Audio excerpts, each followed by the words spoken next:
This is The Between, part 14. We have just been having a little conversation about how some things in the game and the campaign are going to progress for viewers of the video.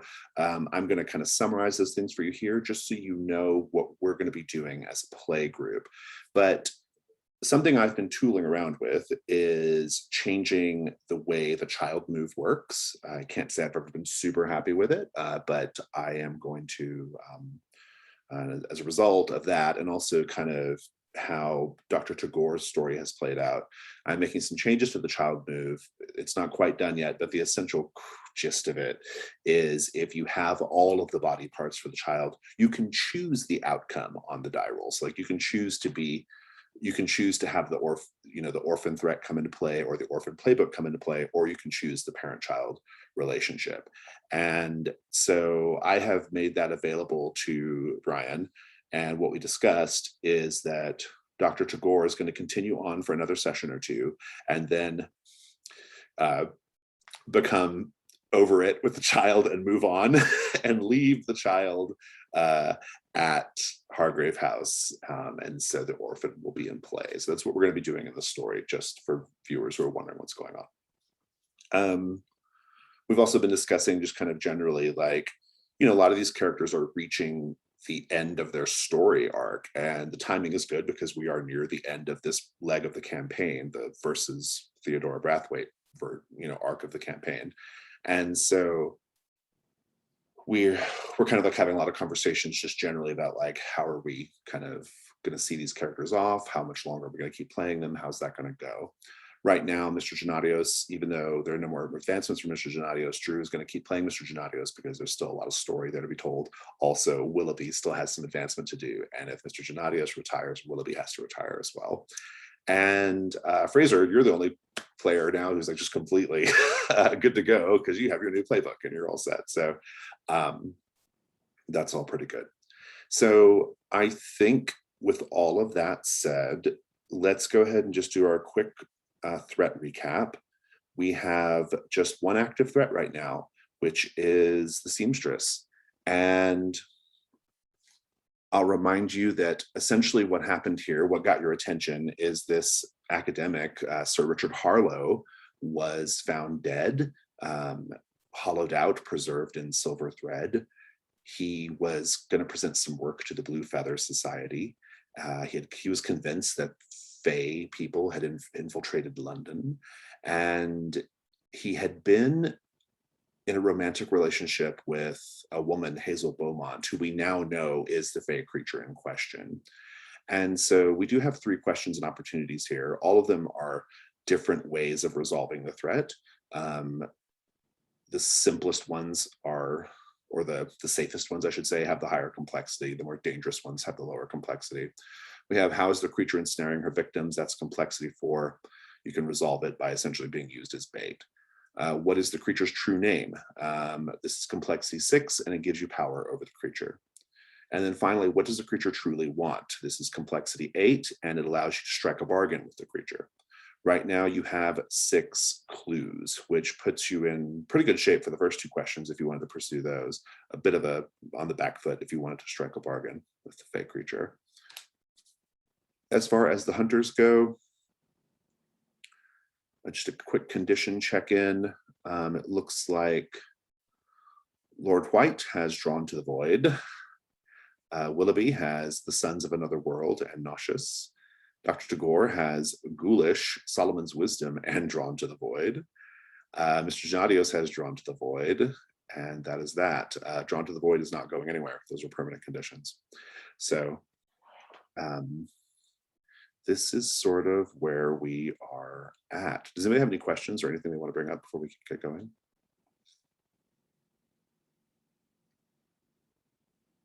Okay. If I recall correctly, we're in a day phase. So we don't have to introduce any more threats because we are past that.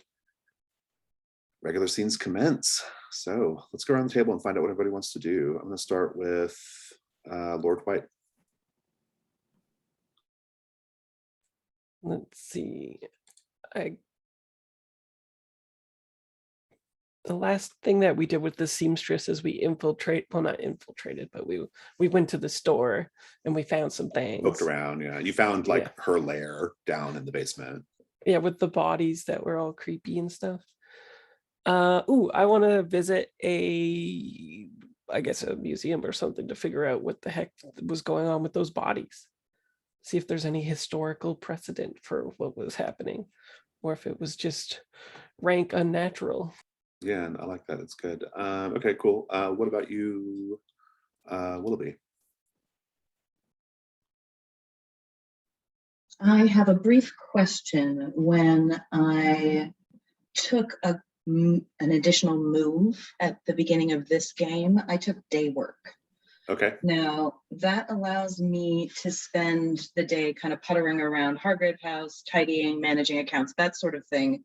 And then I have the option to either ask you a question or learn a clue to the threat that we're dealing with. Because we're kind of loose with the scene management, there's typically like 2 scenes in a day. Do I not participate in order to do day I'll work? I'll give you a scene. Yeah, okay. You can have a scene. Yeah, that feels reasonable. Sounds good. Then especially vulnerable move scenes. Anything that you can do with the house, I think is probably fine.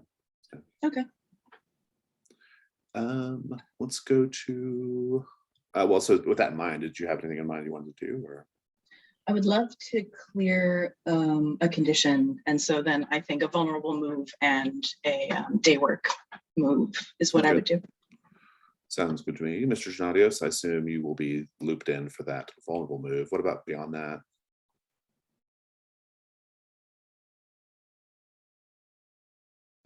I think I'd like to maybe snoop around. Well, Mr. Pomeroy's dead. We're losing guests to the party. Maybe visit Ms. Thorne. Sounds good to me. And Dr. Tagore, you have so much on your plate right now, Dr. Tagore. Yeah. Speaking of, I have a quick playbook question. The moss-covered gate is you must attempt to bring the child to life. Is that just stricken? It's nothing now. Yeah, that's something else I'm changing about the way the child move works. I don't want that to ever be like a dead option. So yeah. Sure. My thought is that I still haven't picked up the commission from the Sisters Sendula, and I have Dottie alive now. I need clothing. So I'm picturing wrapping her up in a curtain from Hargrave House and getting her over to the Sisters Sendula for a fitting. Or you can just go get the dress and bring it back. Right, but that's too easy. Right. I could. Okay, I like it. I like the awkward weekend at Bernie's style. And this gives me a great chance to have a conversation with the child about what it means to be human. I think this is a great chance for the police to interview that child on all of its human qualities. Indeed. I mean, what are you going to dress her in until you get this gown? I mean, I'm thinking a curtain. It's got one of those little tie back things, makes a nice little sash. Okay. Mr. Gennadios can help with some Greco-Roman yoga style. Would offer some clothing if at any point, like, are you sneaking the child out of the house without anybody else seeing? Well, I mean, she's made from mismatched body parts, so like I might need a shirt from Lord White. I might need some trousers from Willoughby. Might be like a Sarah brings up a good point, though. Are you going to are we having like a cotillion here? Are you introducing the child into society of a Hargrave House? Like, are you showing people? Or I feel like she's still a secret? Over breakfast is a great time to. We got to have that scene then with everybody at the table. I'm so close to the song here. Nina Simone, It's a New Dawn, It's a New Day. Oh yeah. I'm Feeling Good. I think that'll be the soundtrack playing. Yeah. Well, okay, so we'll maybe have that scene in the very beginning with everybody, and then we'll kind of figure out where everybody's going. Okay. No, let's have the scene. Let's have the vulnerable move with Willoughby and Mr. Gennadios first. I think that would probably happen before Mr. Gennadios came down. So frame it up, Sarah, and tell us what's going on. Willoughby has had the condition Sons of Another World for several sessions now, including a very desolate, drunken murder spree, and there's a lot happening. And as a character, I don't think Willoughby has yet figured out, knows that Mr. Gennadios is something other, and having had this experience with both the Silvery Void and everything else, has come into a place in which there needs to be a confrontation, and I need to know what he is. So I might start with liquor just to see if that has some effect. I think that's good. Let's have the scene. Take it away. If Would you it's like a before drink, sir? breakfast, I imagine we're getting dressed and ready for the day. And at the offer of a drink, he'll look at Willoughby, look at the window, and say, "It's barely 9 o'clock. Of course I do." One of the reasons that we still seem to stick with one another. This is something good to have in common. You get the impression that Willoughby has already been drinking this morning. I do appreciate your apparently never-ending supply. I do have many friends that I like to share a cocktail with, although with the passing of Mr. Ives, I have found little solace in companionship at all. Yes, well, tragic. What is on the docket for today? Well, I believe that you are still interviewing partygoers, and I'm sure that we'll get to that in a moment, and looking into your eyes, Willoughby just asks, what the hell are you, sir? You can almost taste the liquor on their breath. He will give a small chuckle and take a long sip and say, "Your employer, Willoughby." Indeed. Very well. Indeed. And I finish tying off the cravat in just such a way that it is asymmetrical. It's askew, but not tacky looking. And go briskly about setting out some breakfast. Did Sons of Another World get cleared? I don't feel like it did. No, but I think I've had enough liquor that my nausea could That probably balance out. Yeah, a little hair of the dog. We can right? rewind and take that again if you want to tackle the Suns. Played out exactly how it should have. I'm It was a good satisfied. scene. Yeah. Mhm. You also get to either have a clue or invite Mr. Gennadios to ask you a question, Willoughby. I will invite Mr. Gennadios to ask me a question, because I asked a very impertinent one. I think he's owed another.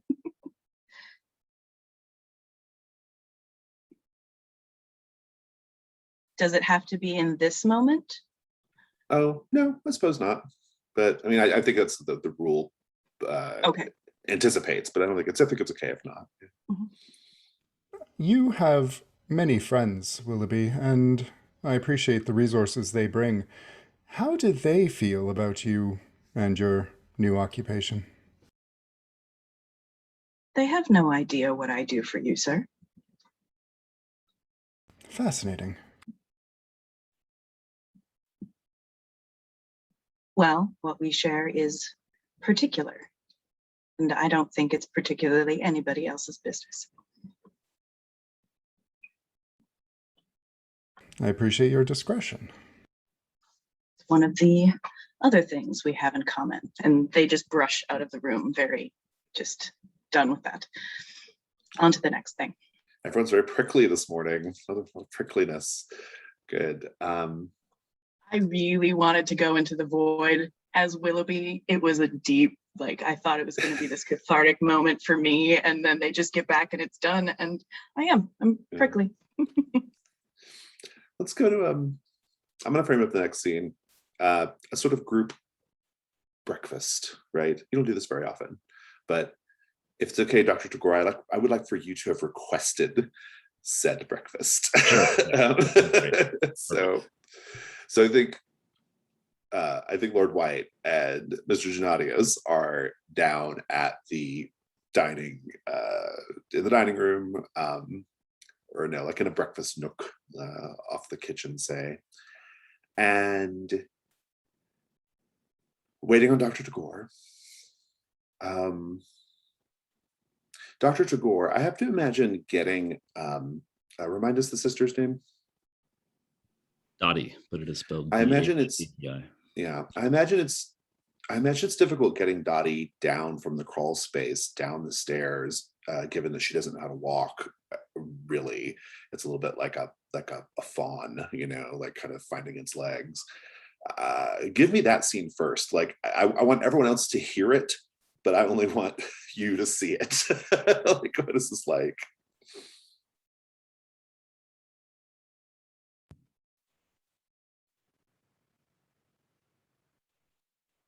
Yeah, it's interesting. I'm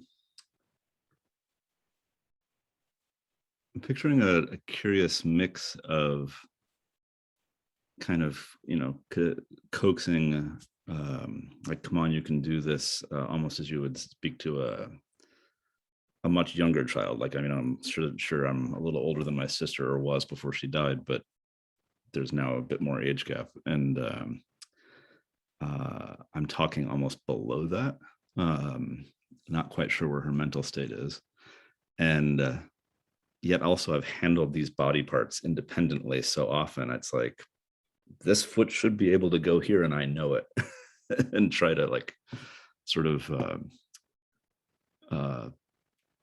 almost like a loss of patience. Like, come on, this should work. I did this right, I think. So kind of lovingly, like, Dottie, come on, I know you're out of practice, you're out of sorts. The joints might not feel like what you recall, but I've built you a glorious carriage here. This is going to get you back to where you once were, even perhaps improve upon conditions. And I want you to meet some friends of mine. I think you're really going to like them. They're very special people. Dottie is very, I think the first night was a lot of just like fear and trepidation. I think she still doesn't really quite have a good grasp on language, and has only the vaguest sort of sense of like common everyday things. But she knows you're her caretaker right now, and she trusts you. And so it's a very, like, just kind of nervous, awkward, herky jerky sort of movement, right? And but eventually we can hear you both, like, kind of carefully coming down, or no, actually you wouldn't be coming down the stairs because the infirmary is on the ground floor, and then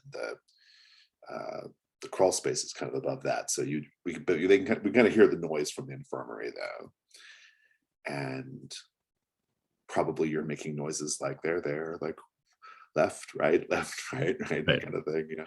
You might assume I'm going to come downstairs with a Labrador on a leash or something, but right, exactly. Well, Mr. Gennadios and Dr. and Lord White and Willoughby, you're all there at in the kitchen / breakfast area. What are you doing? What are you thinking as you hear this commotion?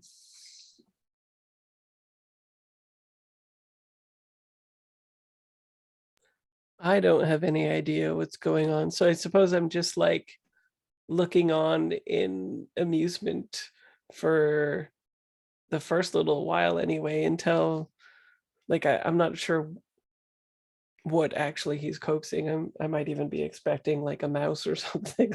Who knows?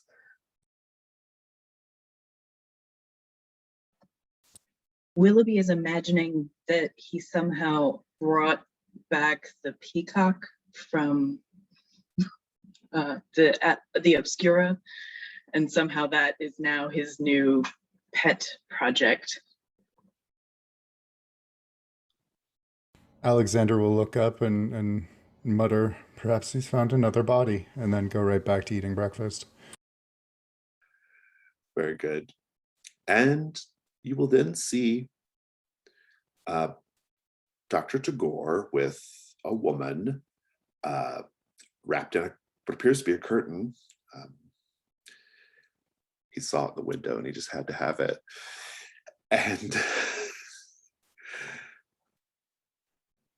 And she's there kind of walking awkwardly and looking a little frightened. And upon seeing the three of you is very like nervous and like, you know, like not wanting to take another step forward. You can tell just by the exposed arms and legs and the sutures around the neck that this is not a normal person. There's definitely something going on here. For one thing, the smell of the intense chemical smell coming off of them is enough to probably put you off your breakfast. But let's just have that scene.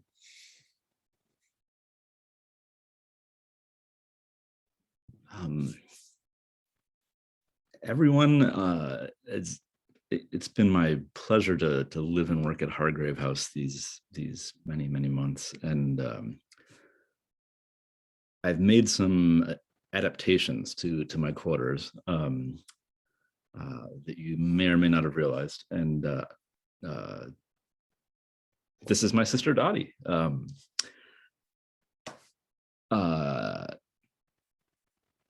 She's been here for a very short while.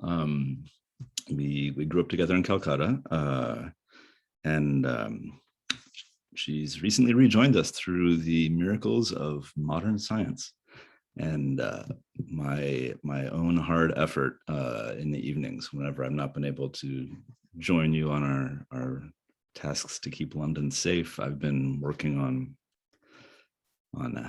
helping bring Dottie back to society. I'll grab some tea and nervously sip it now. Dottie just says kind of like,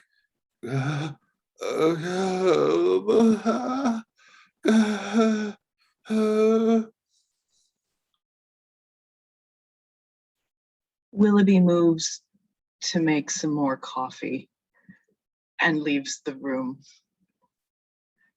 Perhaps to chain smoke outside. The chemical smell just drives them completely away and makes no sense to them at all. Truly, this is cutting edge, Dr. Tagore. Thank you very much. Very kind, Lord White. Alexander will lower his coffee back to the table and look between the doctor, the Lord and the doctor as they're speaking, and just say, a perfectly normal breakfast at Hargrave House. Perfectly normal. Now to make it even more silly, I will realize that I have not offered tea to Dottie. Grab her some tea and quickly pour it and say, this is tea, Dottie. You sip it, and I'll grab my own. And oh yeah, that's a fucking mess. Like it doesn't go right at all. I think a little bit of it splashes on her. She freaks out and like drops hurls the teacup so hard it fucking like practically disintegrates as it smashes against the wall. And she's just like kind of, you have to like calm her down, you know, but you will be able to calm her down. There's the matter of the chair. She seems scared of the chair. That's an issue. But yeah, you can probably eventually coax her into sitting down. This is probably the most awkward breakfast in recent memory, but it's readjust happening. the silverware so that the sharp pointy things are a little farther away. Probably a good idea. And Florence weakly says the china as it disintegrates.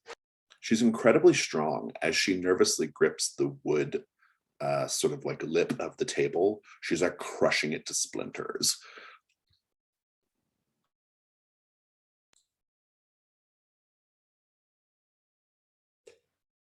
Perhaps a specialist in the field of physical adaptation might be called for, Dr. Tagore.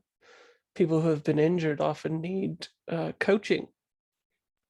Perhaps Dottie requires something. That is an excellent idea. I had not thought that far ahead in the process. And I'm wondering, so remember the suturing was like that special stuff, right? From the seamstress? This is silver thread from the seamstress, yeah. So does that mean that it looks sort of different than what we would see like conjure in our heads, like by default with the sutures and stuff? Like, is it very fine work? It is very fine work. You can see where the body parts have clearly been joined, but the threads are quite small. Like you can't really like see. It's not like Frankenstein where you can see big leathery, like sutures and stuff like that. It's more like body worlds. Yeah. Yeah, in the look, the three descriptors, I like the idea of prominent stitches. I'm speaking out of character here, of course, but the idea of these sort of silver, finely crafted fey threads, I almost picture them as like a very subtle tattoo, in the sense that you would never see this in Victorian society. And once you notice it, you're like, what the hell is that? That's not natural. Well, so prominent in that way. Like once seen, there is no overlooking them, but it's not like the raised, like inch wide crevice in the flesh. I mean, Dottie's been put together with fey magic, right? I mean, in addition to your scientific expertise, there's definite fey magic here. Probably that even has something to do with the ultimate success of Dottie, even if Dr. Tagore never admits to it. So it's an intriguing thing, yeah. So I can see some kind of like fey, like almost like I don't think branding is the right word, but like a tattoo type thing or something. Makes a lot of sense to me, related to the threads. Well, how does the rest of this breakfast proceed?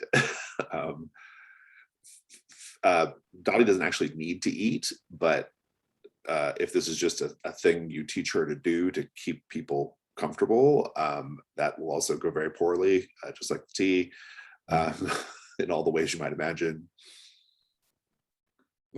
Once she's up to snuff, Dr. Tagore, I expect that you will present her to the proper, academy, to the proper people and assert the dominance of the English people over the world.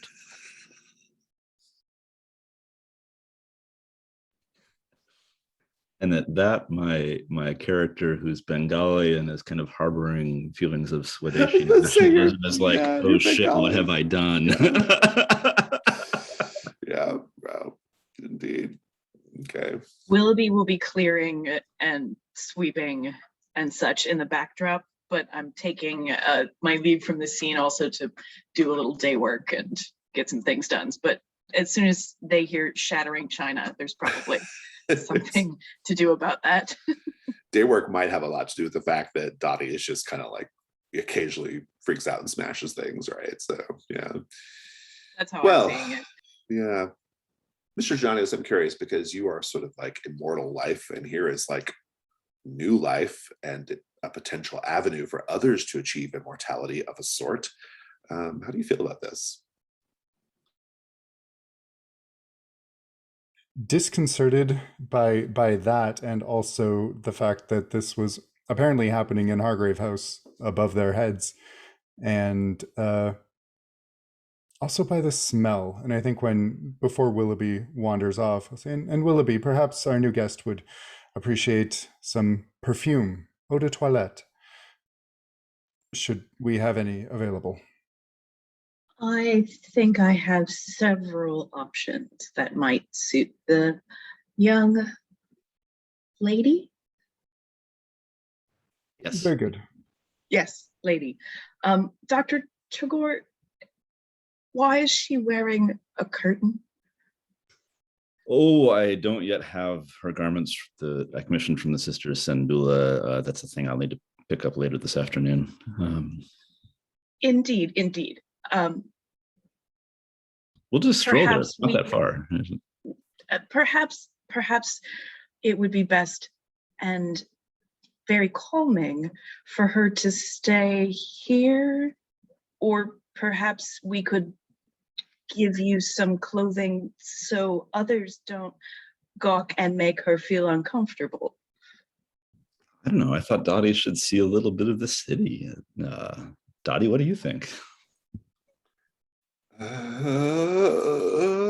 insist that she goes outside dressed. Very well, very well. But if the garments don't match, it's going to be a back and forth all week trying to get these to fit just right. And we trunks. bicker about that as we go upstairs to get your sister dressed. You might try clearing out the clothes left over in my own room. The late Turner just left his things about.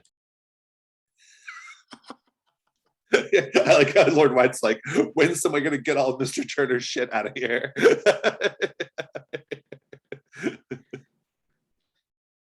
One thing at a time, Lord White, but thank you for the offer of a dead man's things, mumbling as they go about the day. I don't know. Seems quite appropriate, I would say.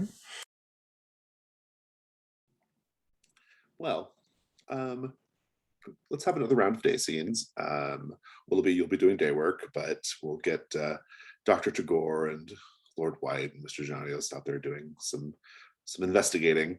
Dr. Tagore, you're going to the shop, but that's also where the threat is. So maybe Into the shop, and I thought I have not tried talking to a spider in a corner yet. I might try to contact Hazel directly, partially for a hey, my experiment worked, and thanks for your help, but also kind of searching for clues. Yeah, I think that sounds good. And Lord White, are you you are going to, what did you say you were doing? To a museum or something to try to get information on what we saw in the cellar of the seamstress. Let me refresh my memory on that quick. They were hollowed out husks of humans. Right.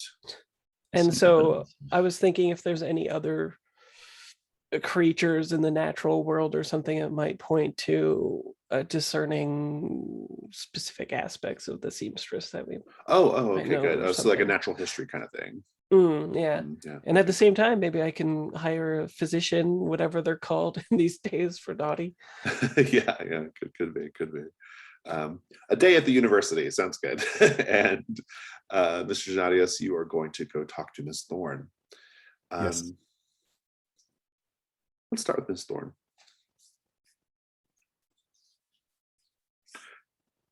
So, to refresh everyone's memory, Ms. Thorne, Violet Thorne, is a sort of grand dame of, or she's Lady Thorne, actually, according to the thread. She was the older woman, the stately, sort of well-dressed older woman, drinking port at the fashion show. And I think she lives in she has a mansion here in town, and her woman lets you in, and she comes to meet you in the sitting room, and she says, "Oh, well, when Bess said that there was a very handsome gentleman waiting for me in the sitting room, I think that she perhaps undersold you a little bit, Mr. Gennadios." How charming and correct. And she says, "Well, this is a splendid way to spend the afternoon, to find you here looking dashing and debonair and smelling of, is that Sicilian lemon?" I suppose it must be. "What can I do for you, sir?" She says as she sits down and rings for tea. He'll sit on the edge of the seat across from her and smile and say, "It was lovely seeing you the other night, despite the troubling circumstances. Yes, yes. Well, I have very little memory of what happened. I just know it was. I had a terrible headache the next day. It was. Oof, I had to. I had to. I mean, I didn't even get out of bed. And what do people without servants do when such things happen? An eternal mystery I shall hope to never find out. Well, yes. Well, and tea is eventually served, and um, she says, so what was that again that you need? I was wondering if you perchance remember the circumstances by which you gained your invitation. Good. Do the information move with presence.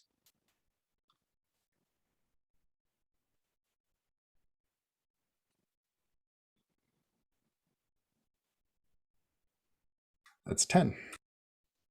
Nice. Let's take a look at our clues here.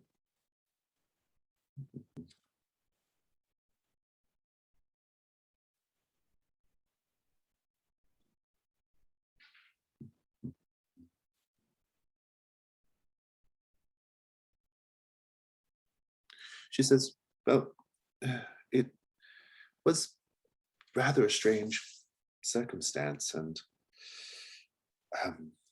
a carriage brought it in the middle of the night, very, very early in the morning, in fact, around 2 a.m., I believe. I heard it rumbling along outside in the square, and I got up and looked out my window, and it was a most queer thing, but the carriage was, well, it had a lantern with a green light hanging from it. I thought that was very unusual. Perhaps some sort of film had been placed over the glass, or some sort of clear paint, but it was a perfectly vivid green flame. Well, that certainly got my attention. I didn't even wait for Bess to get out of bed to answer the door. I went down there myself, if you can imagine. And, well, when I opened the door, the carriage was gone, and the envelope was there on the stoop. How curious. I appreciate you sharing this story.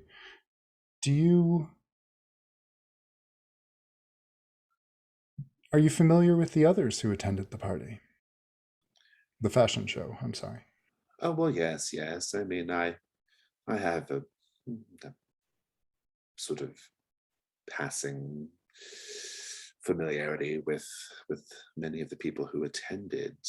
Miss Belrose, of course, poor Mr. Blackwood. I heard something terrible happened to him. But I can't say I was too close to any of them now. Well, I must be off, but I appreciate your telling me this mysterious tale of the strange carriage. Yes, I hope you're able to sleep tonight. Hopefully I haven't spooked you too much. If you have, I suppose I'll come calling. Oh, in that case, I hope I have given you just a bit of a fright. Very good. And Lord White, you were greeted by, well, actually, I think you're kind of intercepted by Abigail Walker from the Blue Feather Society. When she hears that someone from Hargrave House is inquiring at the university, she will actually come find you. She's a sort of tightly wound woman, stiff posture, quite a severe expression over very, very tiny spectacles, incredibly small. And she has a Blackbriar calabash pipe that she smokes from right in front of you. And she says, you are,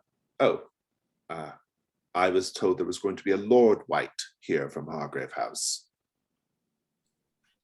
And you found her, you severe-looking woman. Oh, well.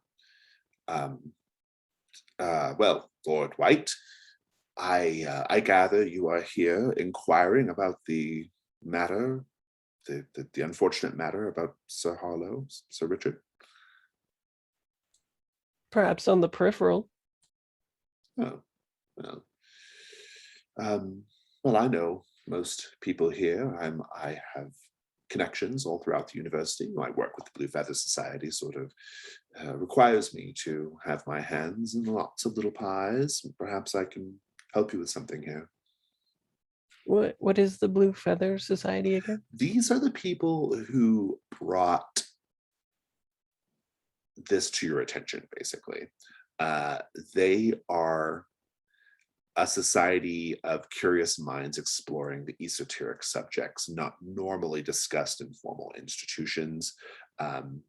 She spends a lot of time at the university kind of essentially trying to encourage actual academics to take these supernatural things seriously. Oh, excellent. Okay. I'll need you to call a meeting of these people forthwith, and I will brief you on what I need. We can also ascertain whatever this thing is that you're speaking of, but I have a question in mind that is forefront. I hope you don't mind me asking, Lord White, but are you the same Lord White who recently went across the Atlantic to establish territory there in the northern hemisphere? Who told you such things? Well, you have a bit of a reputation, Lord White, and I think you know that. Perhaps, but I have like a small smile off the side of my mouth. But surely the intricacies of what was happening there are not for the public. I have heard tales that, well, I've heard tales that in the Americas there are, how shall we say, feral beasts, great simian monstrosities from another era, another age, hiding in the woods. Did you ever encounter such? I've encountered a great many things, but what you describe as the average man over there. Ouch, sick burn on the colonies. Good. Former colonies in the case of the States, I guess. She says, "Oh, what a bracing sense of humor you have, Lord White," she says, not smiling at all. And she says, "Well, I was having lunch with some of my friends here just earlier today. It probably wouldn't be too much trouble to round them all up again." As perhaps I can address them in some sort of classroom or something, and we can all, how do you say, work together on this. Well, we'll have that scene, but I'm gonna check in with Dr. Tagore. Dr. Tagore, so you are taking Dottie out to the shop, yes? Oh, I don't know. I think Willoughby has convinced me that the social skills are not quite there yet, and it might be both risky and interesting to leave her at Hargrave House unattended for a little while. Okay. Very good, very good. So, well, so to be clear, you are leaving her there or taking her? I think leave her there for now. Okay, let's take a 5-minute break. We'll have that scene at the shop.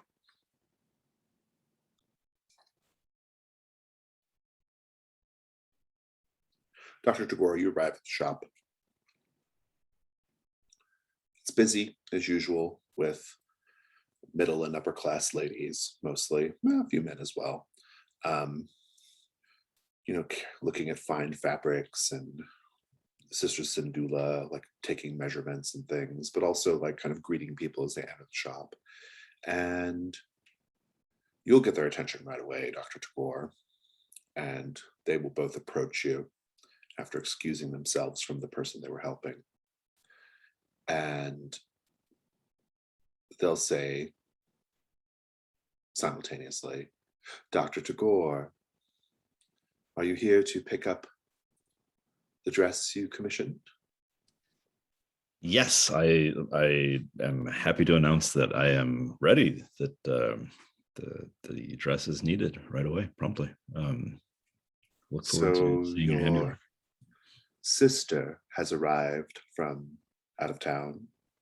Yes, that's the best way to put it. We'll just leave it there. Our employer would certainly love to come meet her. I would love to make introductions. I feel like her last minute additions to my project were vital in making it come out just the way I hoped. Yes, she has a certain flair when it comes to helping people in matters like this. And she says, they say, one moment, and they both go off to go get the gown that you've requested. What are you doing in the meantime? Looking in dusty corners to see if there's a spider perched in a web that I might try to speak to. I want to see, almost to kind of disprove to my scientific mind whether or not Hazel can truly be contacted through a spider in a corner.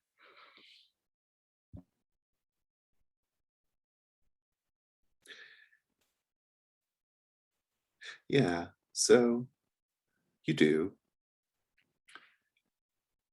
What do you say? I'll kind of, given that there are other people present, sort of sidestep into the corner and whisper like, psst, psst, I'm told I can speak to you regarding Miss Beaumont and that you might put us in contact. And look around. Nearby, there is a mother trying to maintain her two small children in the shop. And so she's fussing with them and they're giving her a lot of trouble. But then they all just stop and turn their heads to look at you. And their eyes are the same flat red orbs. And they say in unison, hello, Dr. Tagore. Oh dear. Miss Beaumont, I presume? Yes, we are very happy to see you again. Not what I anticipated in your means of communication, but it's impressive. The silver thread that you passed on to me proved very useful in final adjustments for my experiment that we've discussed earlier. And I think you should come meet my sister Dottie. The results are quite stunning. Yes, I would very much love that. I shall pay a visit to Hargrave House tonight. That sounds lovely. Is there anything we can have waiting for you? An aperitif? The mother shakes her head and says, all right, you two, I'm never going to take you with me anywhere again if you don't behave this instant. And the kids start fussing again. The sister Sindula bring the dress. What color had you requested? I don't recall if I requested a specific color. If it looks suitably Victorian and slightly creepy, that's perfect. Okay, yeah, we could do that. I mean, if you wanted something with a more like Bengali flair, we could do something in jewel tones or fuchsia. Or Jason, if you haven't yet, look at the character keeper and the column for the orphan. I scrapped together a quick Photoshop rough draft of okay, yeah. a maybe direction. It is part Bengali and part arachnid. And part Bride of Frankenstein, as best I can tell. Right. Yes. Yeah. Yeah, so they bring you this like this dress, which has threads that look at a glance just like beautiful thread work, but a careful, closer examination almost looks like spider webs, right? And it's almost like in a patchwork, but in much the way that Dottie is a patchwork, except that it's like beautiful, like panels of colorful fabric mixed with dark fabrics. And they say, we consider this to be some of our best work. It looks fabulous. I cannot wait to see this.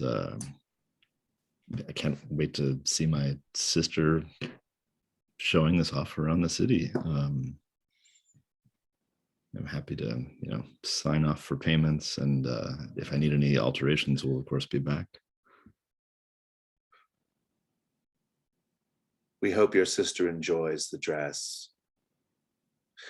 Yes, we would come visit her ourselves, but as of late, we have a bit of difficulty leaving the shop. The streets are really busy and congested, polluted even. And we're the so air very lately. busy at our work. We still don't know that they're trapped, I think, any of us, right? No, no, that's no. Then Mr. White or Mr. Turner took that to his grave.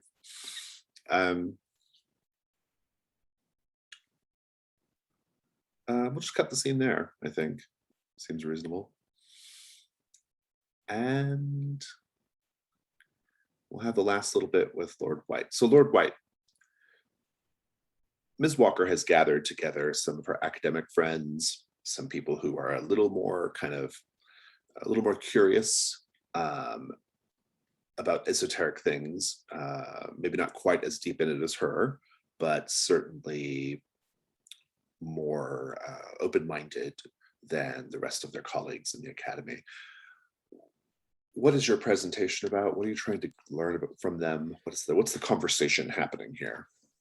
She wants to, as with every conversation, I guess, assert her dominance by like acting as the teacher, and has like a whiteboard, and I think she'd be pretty good at sketching. So I think she tries to recreate exactly what she had seen in the basement, but like in a teacher way, doesn't accept any questions parroted at her that don't have exactly what she wants to answer, and is just basically hunting for an explanation from these people.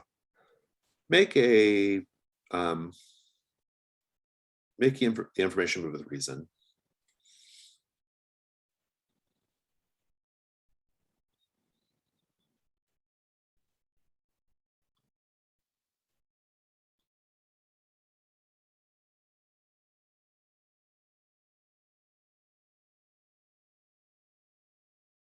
It is an 8. An 8.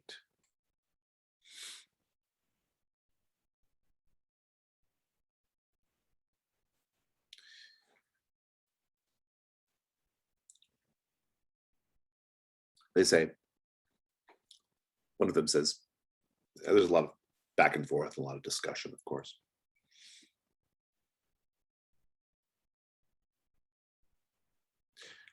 And one of them says, well,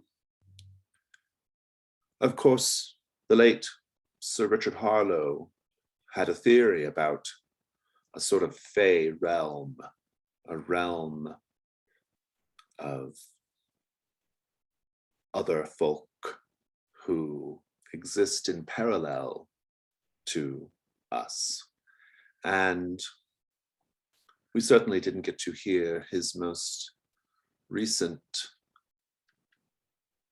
theories and findings, because he himself was found dead in very similar circumstances to what you are describing, Lord White. And but I have managed to do a little bit of research of my own in anticipation of what Sir Harlow or Sir Richard was going to tell us. And I came upon the work of a Whately, an American who had a deep interest in other worlds, other dimensions, and made frequent reference to a place he dubbed the Void, the fragrant void. And it's my belief that this void is perhaps the same place or a similar place to whatever realm these so-called fey creatures might come from, or is perhaps a sort of medium by which one reaches the fey realm. What do you think of that, Lord White? And I have drawn to the void as a... You do. Yeah. And that was... We had like a move that we could just go to the void. It's called the or something. Voidwalker. Yeah, you have that. I haven't written it down yet, I don't think, but it's, oh no, it's here. If you have the cosmic passage marked, you can use an object of power to attune to the void. So, yeah. Ah, damn. What I wanted to do is literally just walk into the void right then. But I don't have that. Not quite there marked. yet. Yeah. But you can at least speak to it. Yeah. I tell you, I've been to this void and I have seen no fae there. Nor You no have energies. been to Whately's fragrant void? Of course, I have been everywhere. Well, you certainly are. You must certainly have an incredible amount of esteem among your colleagues at the Royal Explorers Club if your explorations go that far, Lord White. Oh, I've seen things that would curdle your blood, boy. Well, and there's a lot of hubbub, right? But your clue here is that the fragrant void might be a passageway to the Fey realm.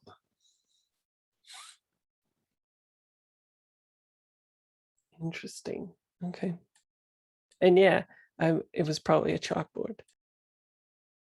Not a whiteboard, not a dry erase marker in Victorian London. I'm sorry. We'll end the day phase there. You probably have enough clues to go ahead and answer a question if you want, though, before we march over to the dusk phase. But I'll leave that up to you all because you have 8, which would give you a pretty good advantage on gaining power over the creature via their true name. Or if you could work them all in, you'd have a great roll for like being used as bait, and a flat roll if you want to try to strike a bargain with the creature. So Bargain. But I in the chat posted a pretty reasonable theory to the third question if we wanted to strike a fairy bargain, and everybody seemed really excited about that. But I it's missed just a it, so flat, tell us. Yeah, it's a flat roll.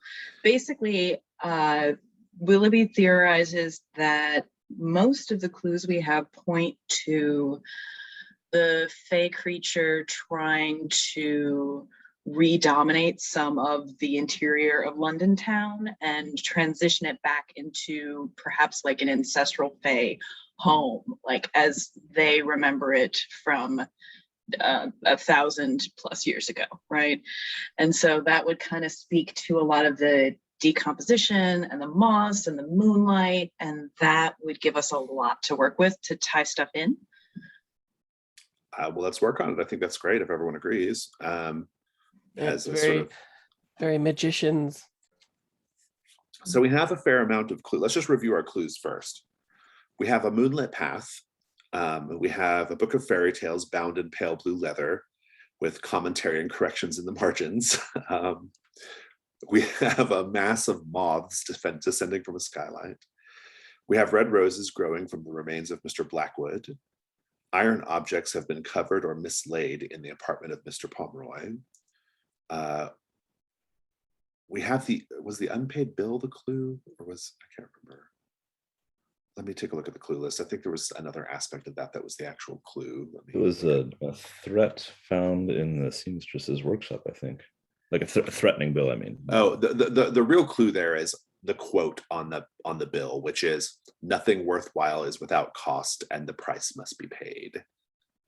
That's the clue. I'll type that in for you.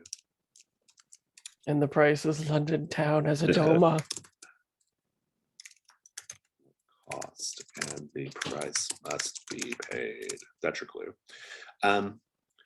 Invitation to the fashion show was delivered by this carriage with the green lantern, and there's a connection between the fragrant void and the Fey realm in some way. So very intriguing. Who wants to start explaining things?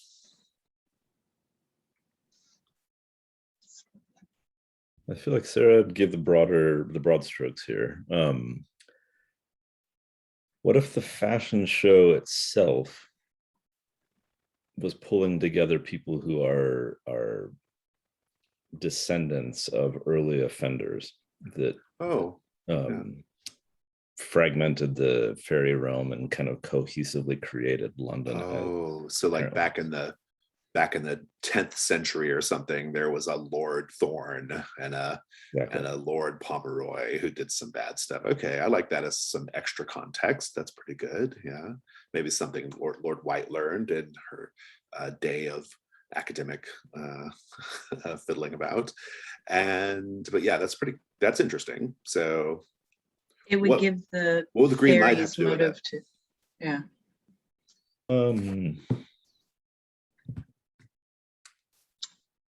That's interesting. A fairy light that is basically coming to go. Oh, sorry, Drew, if you have an idea, go for it.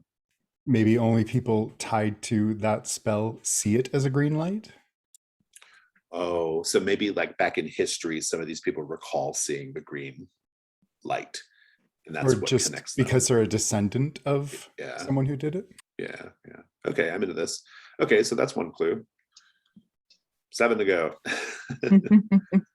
Well, if we think that the fairies are trying to essentially terraform into things of moss and more fairy realm adjacent, we could knock off why they would want to kill Mr. Blackwood, because he was a descendant of somebody who pillaged and raped their way into making a city in the first place. And then the red roses growing out of them and the moss covering and the iron objects all kind of make sense, because the fairies would have to move the iron objects to get at him in order to, I guess, targetedly decompose him. Or no, that wasn't Mr. Blackwood. That was Mr. Pomeroy. His body decayed and kind of mossified, didn't it? It did, yeah. Mr. Blackwood did as well. So there was actually there's 2 instances of that, but one wasn't a capital C clue, but it's perfectly good context for the theory. Okay, so that would explain if a lot of this is just terraforming London, that would explain like the moonlit path, probably the moths, the various flowers and plant life growing, the iron objects to like get at people and to or that could just be getting at people for revenge purposes as well. Revenge purposes would be a really great place to plug in that quote as well. Yeah, nothing's without cost. Yeah, is coming with a cost. I want to add and the book of Fate. Go ahead. That. Nothing is without cost. I want that to be a translation of an ancient invocation, something that's Gaelic or whatever. And in a real estate deal, you would always say good. That to conclude the bargain. This is something that it's almost like the English settlers and the Native Americans, right? Like kind of, maybe like kind of got cheated out of their land as well. Interesting. Okay. So we're doing pretty good here. What about the Book of Fairy Tales bound in blue leather with the commentary and corrections? Found inside the body of Mr. Blackwood, intriguingly. That feels like an important detail. I'm picturing some of the corrections are like scratching out place names. Like, this is not whatever the town square. This is blah, blah, blah. It's got the names of what the actual like places should be. Okay, when it was Fey territory. Okay, I'm into that. And so the connection to the fragrant void is just simply maybe part of the bargain that you strike, possibly. I don't know. What do we think? What if Smooth I the thread. mean, oh, go ahead. Go ahead.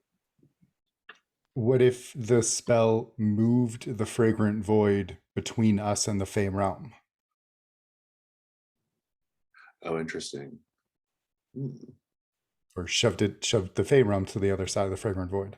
Yeah, that probably makes a lot of sense. What were you going to say, Sarah? I like the idea of the fragrant void in the middle of the two like planes, but maybe in trying to pull fairy into the like this human realm again, it's actually tearing into the void and it's making it accessible, whereas before it wasn't. Mm. Yeah, I think in both cases, I think I like it. It's pretty well satisfied. I think that might also play into your ultimate bargain that you strike with Ms. Beaumont as well. Fraser, you haven't said much. Do you have any thoughts on any of this? No, just I like it. Okay, fair enough. So yeah, I mean, this is a great theory. Essentially, what you're all surmising is that the Fae lost a lot of their territory in this land where London now is. This territory was gotten from them by duplicitous, possibly violent means. All of the people targeted at the fashion show and who've been murdered subsequently, especially, were descendants of the people who stole this territory. And so what Hazel Beaumont is trying to do is essentially trying to using her shop as a way of like bringing Fae magic back into the world and literally terraforming London to try to like get, to reclaim what she believes belongs to her people. Again, that we are kind of the assholes in the situation. Yes, that is always the case in the between. And yeah, okay, good. So this is good. Okay. Who wants to do the die roll?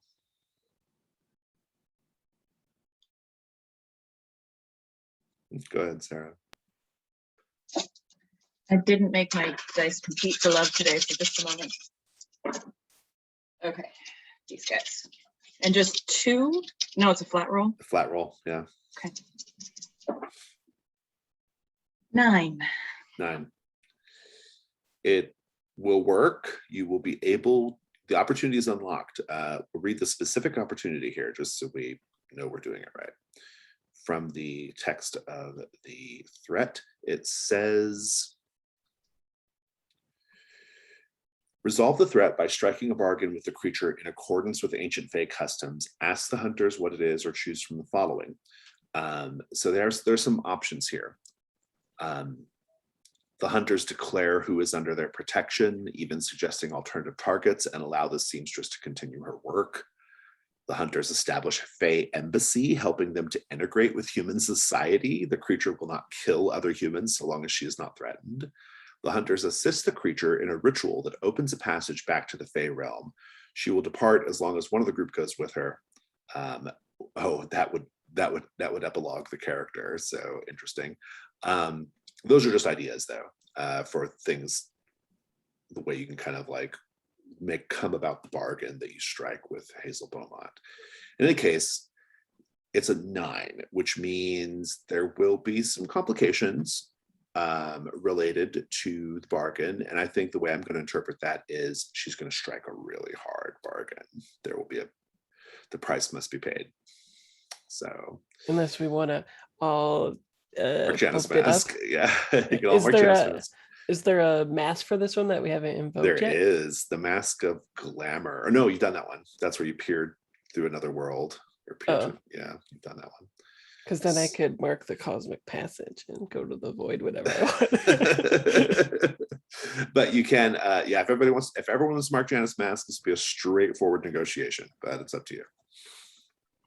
I like the idea of it being like an embassy type situation because it reminds me of the Crown. Like, you know how in the Crown, what's her face, the queen has to sit down with the prime minister all of the time and speak to them. It would be like a similar situation you have to where check she's in like, periodically. Yeah, it's like, yeah, and like have tea with the queen and Right. discuss all that kind of stuff. And that's just like a fun visual for me. yeah. I could see Lord White always being the person who goes to like sit with the Fae representative. They have tea. They, I like that. I can also see the representative just showing up unannounced. Like yeah. you have other work to do, and then there's a fairy sitting in your salon waiting for Yeah. you. Yeah. The Not locals are just the salon, chopping but down. anywhere else you go on planet Earth too. Fairy just Yeah. shows up when you're in the middle of the Atlantic Ocean. They just like show up because people keep picking the mushrooms growing on a street. Unacceptable. So are you all bumping this to a 10? Is that what's happening here? I can mark a mask. How does everybody else feel? I'm willing. I'm fine with it. Yeah, Dr. DeGore's got nothing to lose, so yeah. Okay. So I think we would like to bump that up. So it's gonna be a to 10, which avoid means it'll be complication, right? a relatively safe negotiation. Hazel Beaumont's even coming over tonight, so that's great. And you can strike your deal with her. Let's roll right up into the dusk phase. So the dusk phase.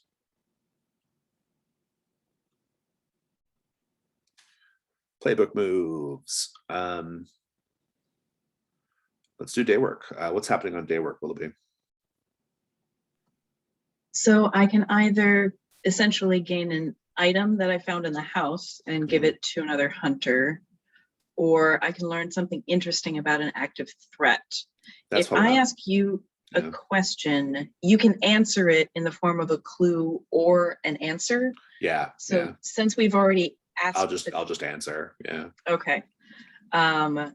Then I would ask what else we discovered about her primary motivations in kind of gathering all of these clues, and what I could have gleaned from maybe her paperwork or accounts, her as the woman, so that we might gain some advantage in the negotiations.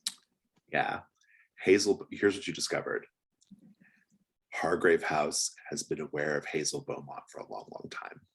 You find notes about Hazel Beaumont going back to the 1700s during the earliest years of Hargrave House. And in fact, a former hunter had a relationship with Miss Beaumont. So Steamy. indeed. Just been reading porn upstairs in the attic all day. Indeed. Any other I don't really think you need to do the resurrectionists. I've got a couple Dr. questions DeGore, about but- that. Just sort of for future knowledge. If I already have the condition ghoulish and I bring Mr. Harley along again, it just stays. It just doesn't stays, amplify it yeah. as too like doubly ghoulish or something. Okay. And then with the mastermind, we've got 15 clues. Do we need more? Is there an advantage to having more? No, so the mastermind clues are a timer. They're not Okay. clues that they're clues that I will use as clues during the threat. Like I'll reincorporate them in so that they're like normal clues you can use to help resolve the mastermind. But right now they function as a timer to bring the mastermind into play. So, yeah. And I can use them too. Yeah, you can always use them in just regular old threat resolution. So Okay, and that's your special power, right, Fraser? Yeah, Oh yes, my powers. indeed. We'll remember that next time. yeah, because you could have used some of the last couple to help with. But it was with that. it was fate because I need my cosmic passage. Fair enough. If the explorer uses a mastermind clue, is it used up like a normal clue? No. That's a good question. I don't think I ever considered that possibility of the rules, to be honest. Well, yeah. It's if it's used, it doesn't have any more valence as a clue. It's still there for the timer purposes. But I was going to say it might even be interesting to consume the timer so that it walks back the timer even a little that's not a bit. bad idea. Yeah. That would be kind of fun because then you're kind of like, yeah, like the But explorer's kind of like, narratively, like if you were making connections between Theodora and the events of the threat, wouldn't you be getting closer to confronting Theodora than further away? unless it's like repurposing, like we thought it had to do with the mastermind, but it's to do with that threat. Oh, yeah, that's something to think about for the future, I guess, when I make revisions, but I like it. Interesting. Okay, well, in any case, let's continue on here. So I think I don't need anything on the dusk. Yeah, I action. think it's all pretty good with everybody. Okay, and do you have any physical conditions? No, Mr. Johnny, you don't. So there are no more paint the scenes about Hargrave House. That is done. So let's just keep going. Everybody says what they're going to be doing during the night phase. We'll start in reverse order with Mr. Gennadios. If we are going to discuss with Hazel, he will want to be there. Dr. Tagore? Yeah, dress Dottie for the occasion. Try to walk her through a little bit of formal etiquette, reminders of how one greets strangers. Yeah, and I've got a Janus Mask question. Like I needed to check a Janus Mask to meet that threshold for resolving this. I have a Mask of the Past left actually too. And I've also got the Blood-Soaked Passage or Blood-Soaked Portal. Those the only two you have left? I think, I have 2 Masks of the Past. Okay. And then is the Gilded Door open again? Can anybody take Most Beloved?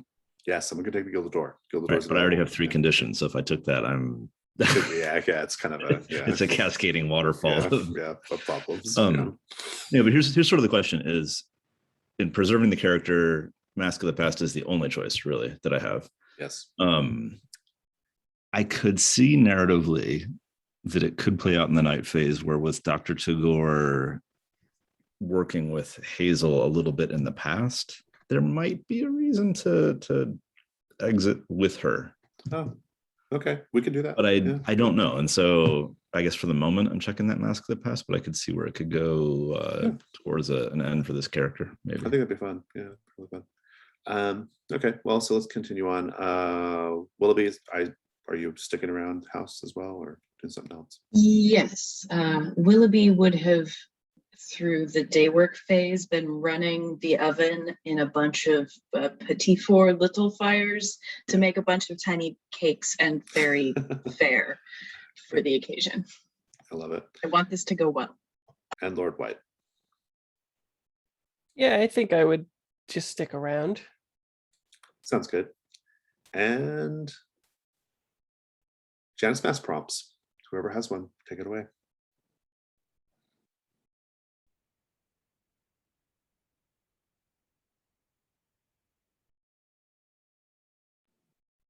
Does anybody? Didn't you all just mark Janus Mask? For me, it's just the Cosmic Passage. Okay, all right. Well, that's fair. I'll go then. Go ahead. I'm to narrate a flashback that shows why I started to become jealous of the person I fell madly in love with, and how did the mask change.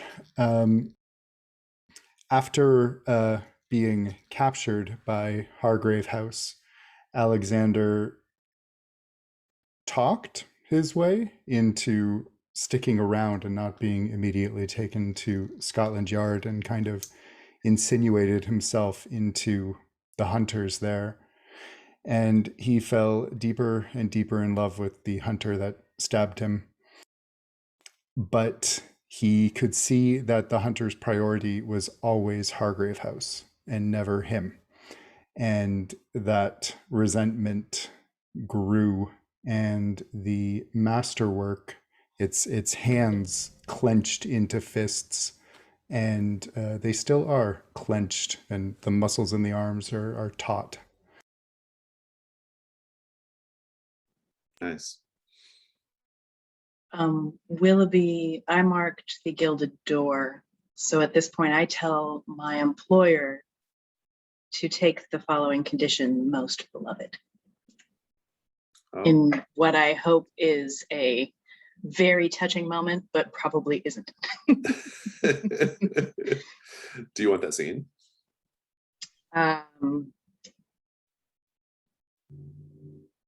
I don't know how to play it at the moment. Okay, So I mean, for now, though, just take most beloved, Mr. Gennadius, also cannot be removed. Well, yes, that's not true. You can actually remove it with taketh, but yeah. And me, yeah. I think. So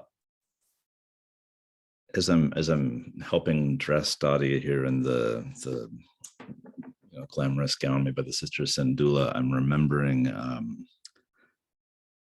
when we were younger back in Calcutta that it was clear she was intellectually the superior, and yet due to societal gender roles, things were coming more easily to me, and so I looked like the more capable of the two of us. And it would hit little tiny riffs, little snarky comments between us, kind of, oh, it's always easy for you, sort of back and forth exchanges. And as my ambition to go to London to become a, fantastically successful sort of reanimator, galvanist surgeon was growing, I realized that I was going to be leaving her behind at a certain point. Fantastic. Is that everybody then? The Unseen. Let's go to the tab for London at Night, The Unseen. Tonight we are going to do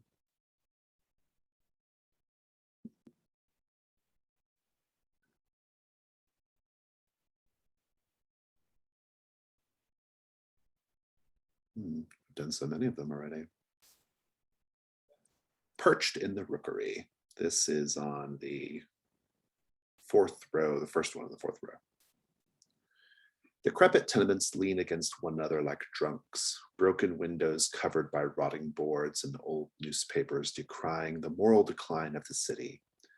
Alleys cramped, dark, and full of oozing filth. This rookery is publicly despised by the well-heeled of London as they drive the unfortunate into it, and the source of much salacious interest in private. The fourth option is for everyone. The first option is going to be for Fraser, then Sarah, then Drew. And let's take 5 minutes. We'll come back and do the night phase.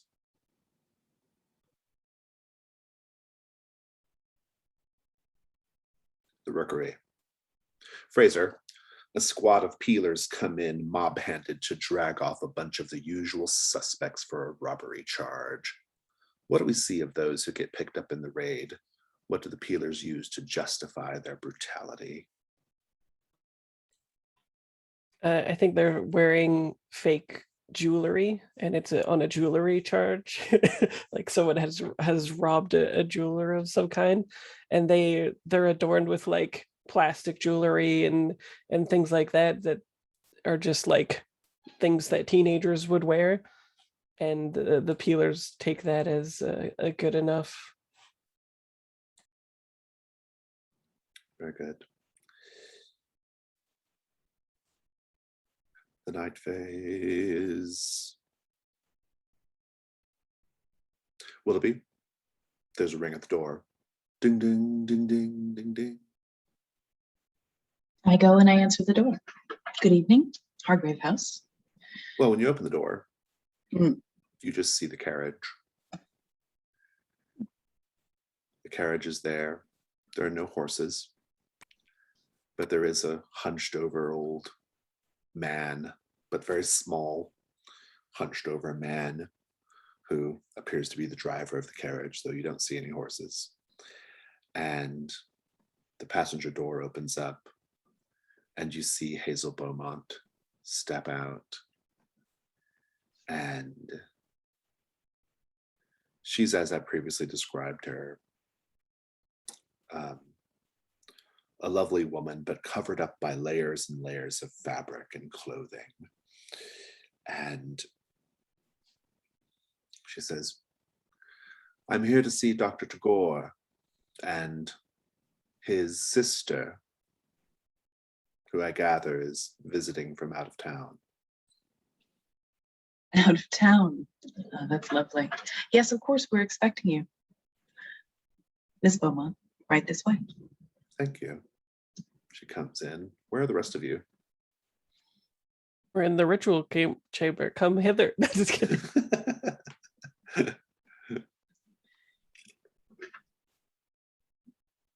I assume just back in some salon, sitting room kind of thing.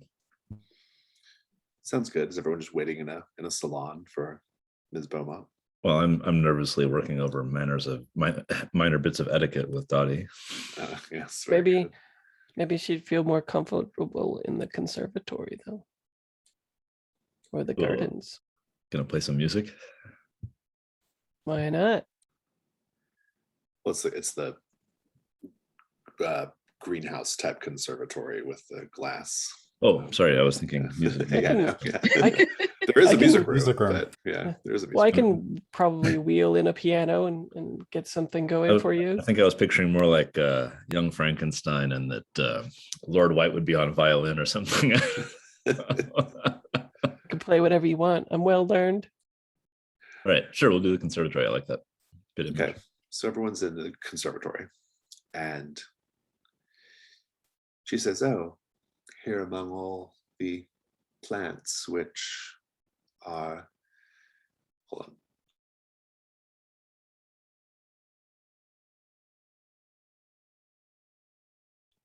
She says, which are reasonably well cared for.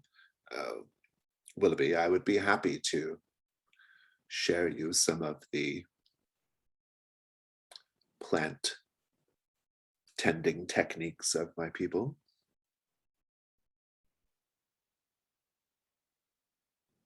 You know, I would be most grateful for any advice. These little pots in the corners, I can't tell if they are enjoying the spider's company or not. Perhaps you could help.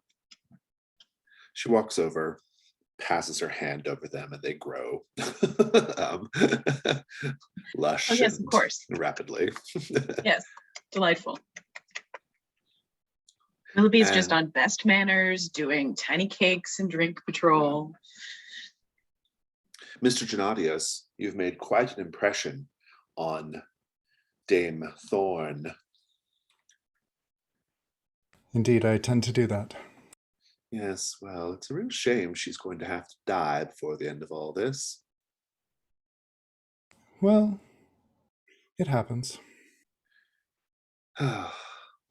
You have a refreshing pragmatism, Mr. Gennadios. It's not the first time I've been told that. Is it Well- warmer in the conservatory than anywhere else at Hargrave House? Is the temperature? In the day, Warmer in probably here? it might still Okay. be a little warmer from the daytime, but at night it'll eventually level out. Realize I didn't offer to take her coat. Coats, She wouldn't for need anything instance. anyway. Yeah. Well, Dr. Tagore, is this your lovely sister? Yes, this is my darling Dottie, and I'm sure you'll notice both the work of your studio and the Sister Sandula, and some of the finer thread that you provided me. Yes, you've done very, very good work here, Dr. Tagore. I'm most impressed. And then she sort of like leans in and kind of like is looking at Dottie, and she puts her hand on Dottie's cheek, and Dottie gets a certain like sort of a knowing look in her face. The first time you've seen such a look in her face, in her eyes. And she begins singing a lullaby that your mother used to sing to the two of you.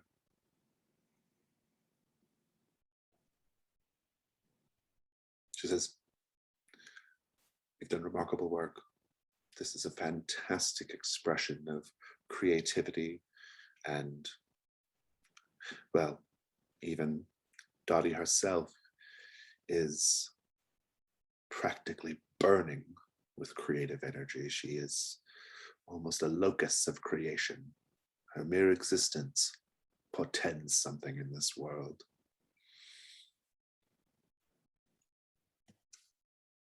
That's my hope, that I can change the face of essentially the future of London, if you will, to perhaps put an end to mortality and give us all new direction. Let's go back to the rookery. Sarah, 2 families share a damp garret, a single room with rainwater leaking in through the rotted shingles. As they huddle together for warmth against the cold night air, what little touches of homeliness do we see that show they are making the best of the situation? Underneath each of the leaks, you can tell that they're the same leaks that have always been there, because there are tiny cracked potted plants that have been scavenged, and tiny plants growing under each of the streams of water leaking through the roof. And in another area where there's only half of a wall, you see bits of broken glass that have been smoothed out and strung like they might catch the light on a brighter day. Nice.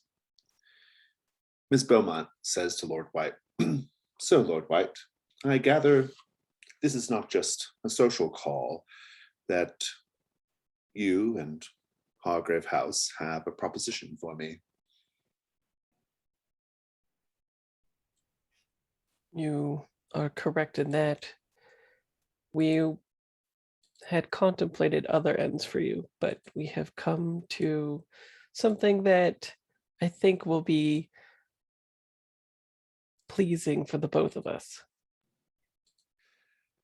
And then she sort of looks at all of you and says, "Well, what is it then? I gather you already understand the history. I think you should probably know that this is not the first time I have sat down with Hargrave House to have such negotiations. They ended poorly before." I see. No, we had contemplated pulling you out from the route, but it seems far too much an effort. Instead, we propose to grant you some sovereignty, perhaps which you've already cultivated, but no more. What would your precious queen think of you granting sovereignty to native peoples? Hmm? Well, we invite all people into London, you know that. Oh, yes, yes, the cosmopolitan center of the world. What say you, Willoughby?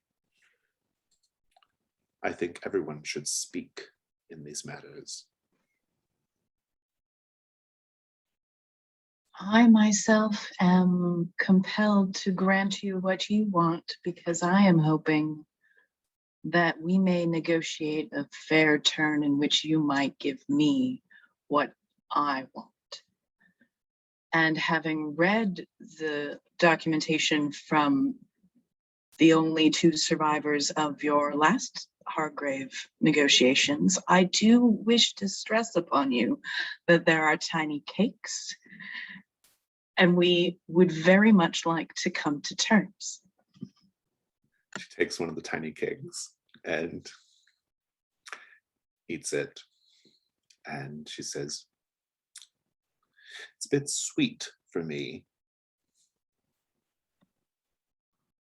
but a perfectly adequate taste."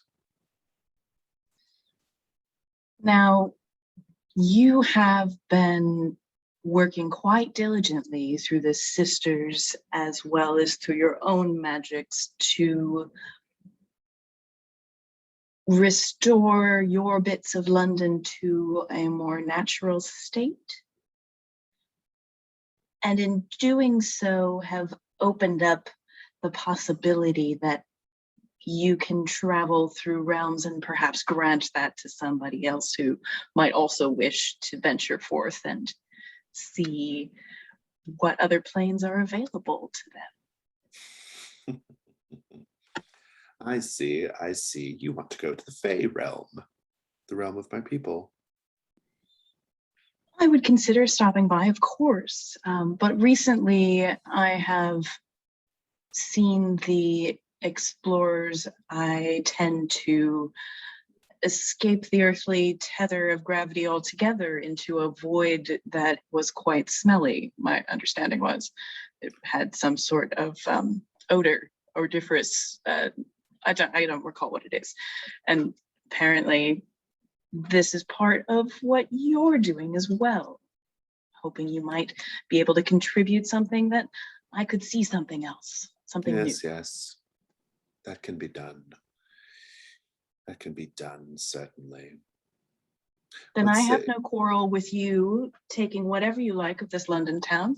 I think the mossy exteriors outside your shop could be extended several blocks. What say you, Ancient One? You were here when we faced our troubles so many centuries ago. Was I? It was so long ago, you'll forgive my memory. Hmm. I think the sooner we have you sorted and out of our hair, the better for all involved. There we are with that practical thinking again. So practical minded, yet a very, very distinct eye for fashion. I like the juxtaposition, Mr. Gennadios, very much. What say you, Dottie? Dottie's nothing to say. Let's go to the rookery. Of course, sovereign nations are expected to trade. Indeed. True. In a lean-to slumped in a reeking alley, a small group of pickpocket urchins divvy up their spoils to buy food. What objects of frivolous wealth have they managed to lift? They have found a pocket watch that looks valuable until it is opened up and it is actually a clock of the phases of the moon, and not very useful at all. There is a wallet with a single small diamond ditched into the leatherwork, and a pen that is very heavy because it is plated in gold and full of purple ink. Love it. She says, very well.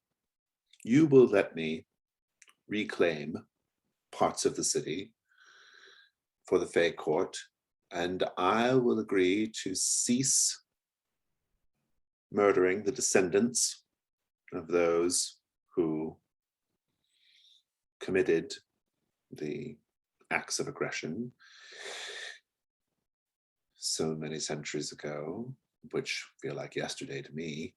And I will also assist Willoughby in understanding how different planes of existence work.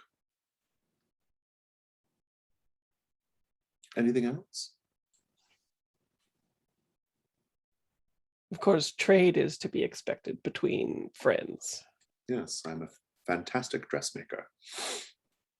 It seems like if we look at clothing as a sign of society, that you and the sister Sendula are very well suited in your abilities to have a hand in the continued growth and expansion of London.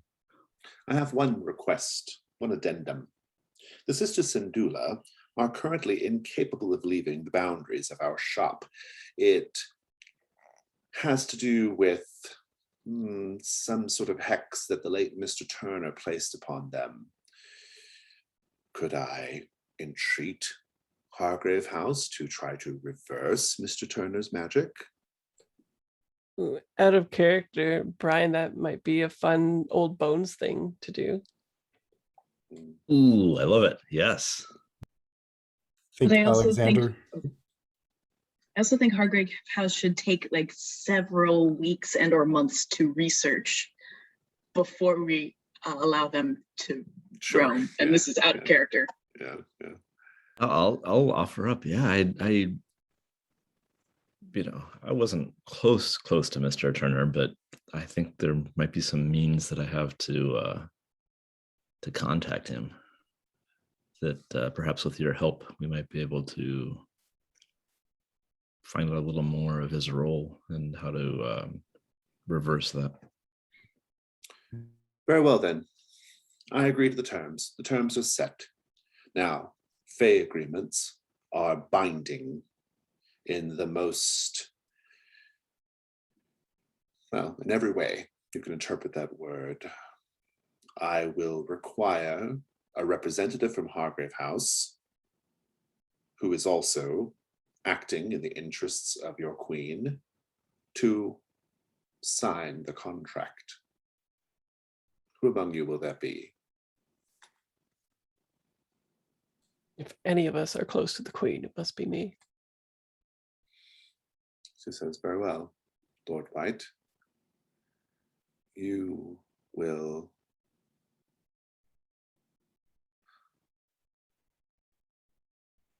make this agreement, and should you ever renege on any part of it, we will have to extract penalties from you. A dire euchre we play. And she takes your hand, and you feel a warmth on the underside of your wrist. And what's left there is a mark, stylized spider web. She says, the deal is made. The agreement is agreed to. The contract is signed. The deal is the deal. The deal is dealt. You all enjoy the remainder of your evening. Dottie, it was so nice to get to meet you. And she gets up and she excuses herself out the garden. Before you leave, I wonder if in the spirit of newfound friendship, I may ask a kindness. Oh yes, I'm loaded with kindnesses. There is one who would truly be called ancient in the city, a small one with sharp teeth. Do you know anything of him? Oh yes, yes I do. That one is a bit of a problem for us. But it's something that, well, the time may come that both the Fey Court and Hargrave House may have to address that one together. Lord White has a date with that one even tonight. Don't you, Lord White? Do I? She smiles and shows herself out. Let's go to the last rookery. This is everyone. Describe someone we see making their way back to their home through the cramped alleys and the desperation that has led them here.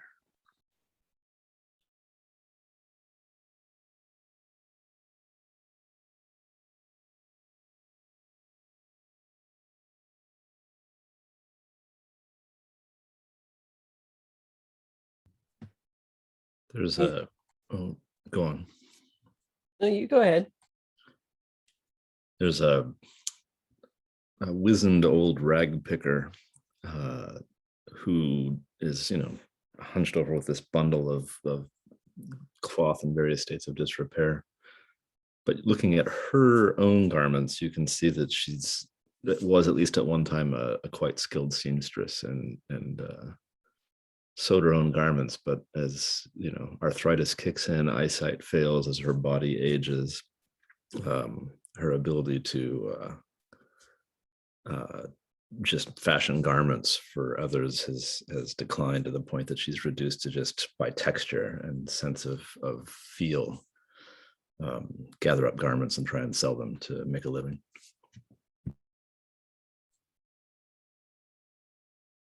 A factory worker returns home to find an eviction notice on his door, and he tries to break it down, but it's barred. And so he trundles off into the rookery to find a corner.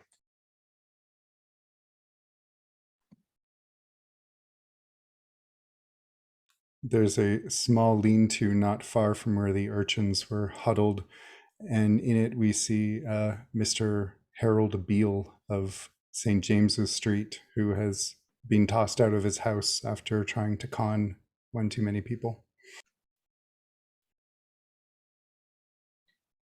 And at the very early edge of morning, right before people start setting up the fish markets and things, just before dawn, you see a figure stumbling through the alley and leaning up against one wall, heaving and then drunkenly lurching towards the next stop, eventually falling asleep, leaning on the side of a different rookery, just slumped down into the corner to sleep for the day. Everyone is turning in for the night at Hargrave House. Hargrave House is going to sleep. Dr. Tagore, what is it like on this first night putting Dottie to rest, to bed, and yourself?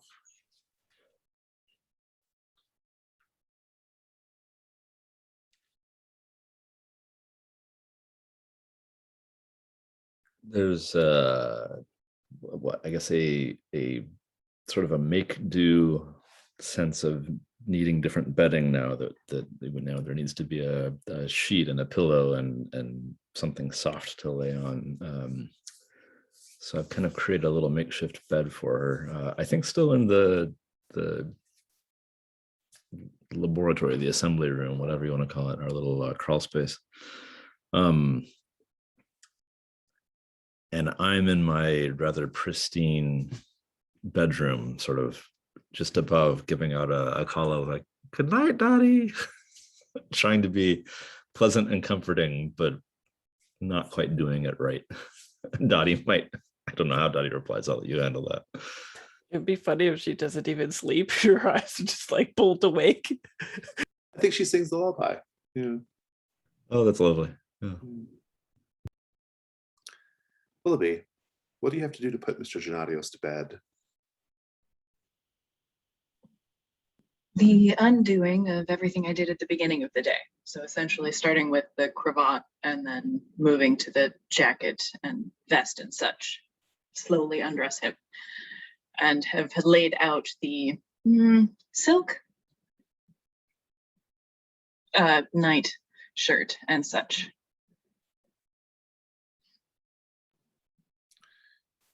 Mr. Gennadios, do you sleep? Yes. Good. And yeah, his dreams are always so interesting now. Lord White, you head to your room to go to bed, turn in for the night, and you find Theodora Brathwaite waiting for you. She's sitting in your chair, and she says, "Lord White." She stands up, puts her hands out to you. "Walk with me." You have my curiosity, even though I don't abide impertinence usually. So ends the night phase. Let's go to the dawn.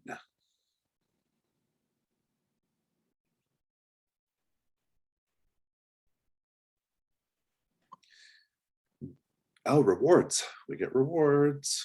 Let's talk about the rewards. All right. So we got a few things here. A flawless suit or gown, somehow perfectly tailored to your measurements. That would go in your personal quarters. Sir Harlow's silver-rimmed monocle. It allows the wearer to see through a disguise or spot a hidden clue. A music box inscribed with Dance of the Sugar Plum Fairy, but the tune it plays is unrecognizable, causing strange dreams and delirious visions. A Venetian mask painted with crescent moons and stars. The world appears more colorful through its eyes, but may cause temporary blindness if worn too long. And because you struck a bargain with the seamstress, you all get a new, Hargrave House gets a new custom move, Draw the Veil. When you invoke the powers of the Fey realm to obscure the true nature of a person, object, or situation, you roll with presence. On a 10+, your deception goes unnoticed. Roll with advantage when acting to maintain it. On a 7 to 9, as above, but an unknown Fey entity takes interest in your actions. On a miss, you unknowingly violate an obscure aspect of Fey etiquette, and you take the condition trespasser until you make amends. And so, a new move to add to the pile, plus these other things the mask, the music box, the monocle, or the flawless gown. Who wants what?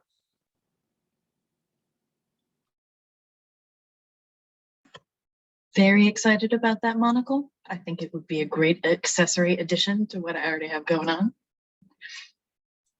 Complete the experience for visitors too. Of course they have a monocle. I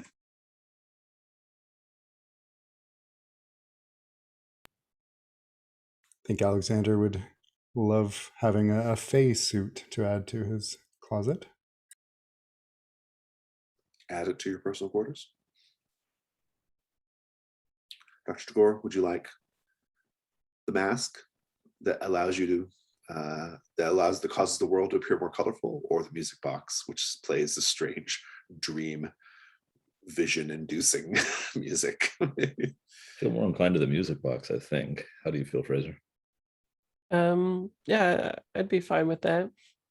We can listen together and smoke some shisha, see what happens. While Lord White is wearing her Venetian mask painted with crescent moons and stars that allows you to see the world in a more colorful way. Very good. Go ahead and note all these things on your personal quarters.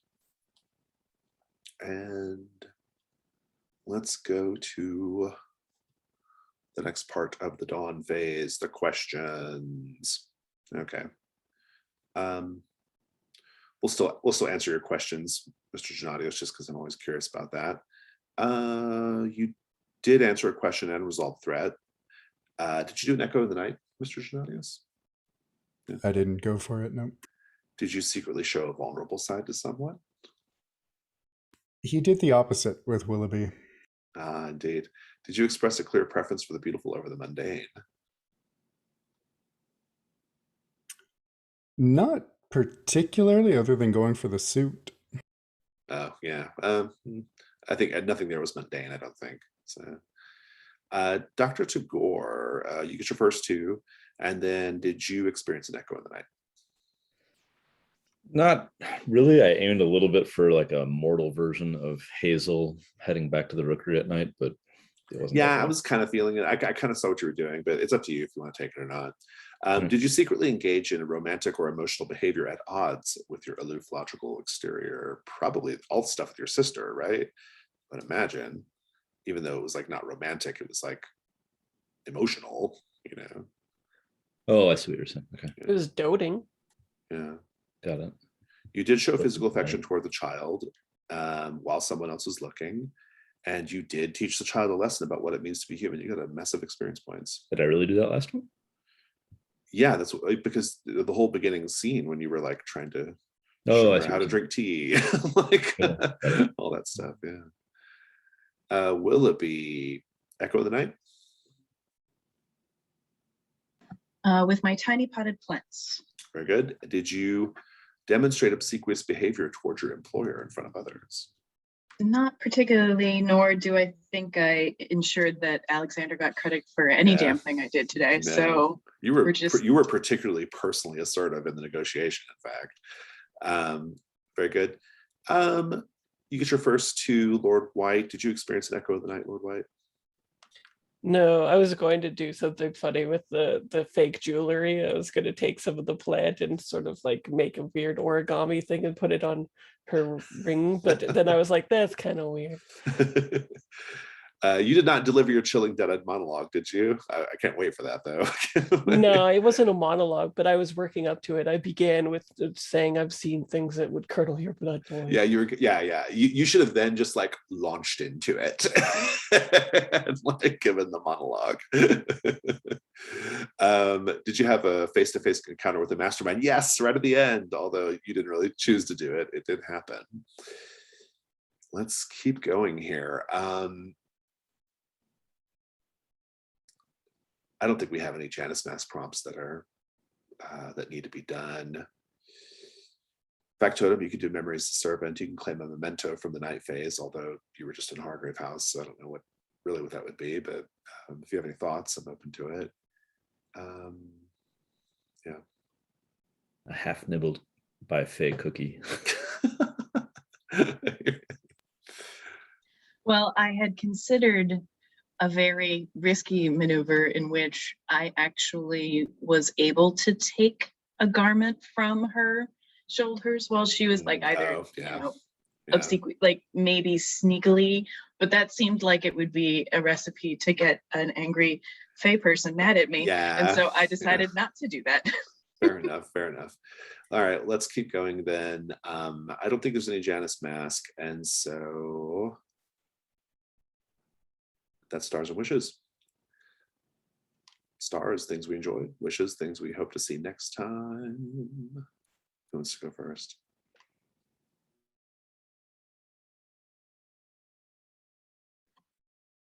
I'll start with stars. There was very early on that employer response that I got from Drew after asking what the hell he was. That was my star too. So the timing was so good on that. Yeah. Oh, such good role play.